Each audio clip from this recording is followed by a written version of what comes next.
আজকের এই আয়োজন দেখে কমিটিকে ধন্যবাদ জানানো উচিত, কারণ এত বড় একটা আয়োজন করছে, অনেক প্রচুর পরিমাণ দর্শক হয়েছে। ফাইনালে এই আয়োজনটা আমরা এটাই চাইছিলাম, এবং কি দর্শকেরাও দেখে খেলা মজা পাবে। দুই টিমে ভালো ভালো প্লেয়ার আছে, আমার টিমও অনেক হার্ড করাইছে। আমার টিমে কোনো বিদেশি প্লেয়ার রাখা হয় না, সব দেশি প্লেয়ার রাখছি, এবং কি এনডি টিমও কোনো বিদেশি প্লেয়ার নাই, সব দেশি প্লেয়ার। ওদের টিমও হার্ড আছে, কিন্তু ওদের সাথে আমাদের ব্যালেন্স টিম। ইনশাল্লাহ আমরা আজকে টিম বিজয় নিয়ে ইনশাল্লাহ ফিরবো।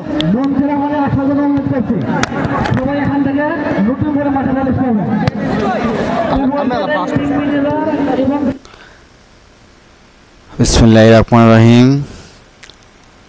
আজ আমাদের বিশ্বকাপ ফুটবল খেলা, আমাদের ঐতিহ্যবাহী বিশ্বকাপ খেলা আজ শুরু হতে যাচ্ছে। আমাদের এই খেলা অংশগ্রহণ করেছেন মোহাম্মদ জাহিদুল ইসলাম প্রিন্স। আমাদের প্রধান আকর্ষণ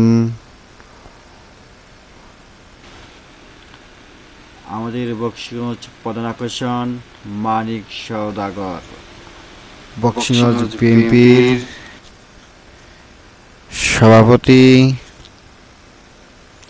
আমাদের এই খেলায় অংশগ্রহণ করেছেন। ভাই ছোট করে আপনি একটু পরিচয়টা একটু দিয়ে নেন। ভাই আপনি পরিচয়টা একটু দেন। আচ্ছা ভাই, আমার নাম হচ্ছে মানিক, বাস হয়েছে তারাকান্দা ময়মনসিং। আমি আসছি এখানে, ওই টিমের নাম কি? আমি আসছি টুপকারচর হয়ে প্রতিনিধিত্ব করার জন্য। আমার টিমের জন্য সবাই দোয়া করবেন। আর আজকে চতুর্দিকে লোকালয়ে পরিপূর্ণ, একদম হাজার হাজার দর্শকের মাঝে একটা ফুটবল ফাইনাল ম্যাচ। সবাই এই মাঠের জন্য, এই এলাকার মানুষের জন্য, এই উক্ত কমিটির জন্য দোয়া করবেন, যেন পরবর্তীতে আরও ভালো উদ্যোগ নিয়ে একটা টুর্নামেন্ট শুরু করতে পারে। ঠিক আছে, ধন্যবাদ ভাই। ধন্যবাদ ভাই। আসসালামু আলাইকুম। আজকে আমাদের আকর্ষণীয় ফুটবল খেলা শুরু হতে যাচ্ছে জামালপুর বক্সিগঞ্জে।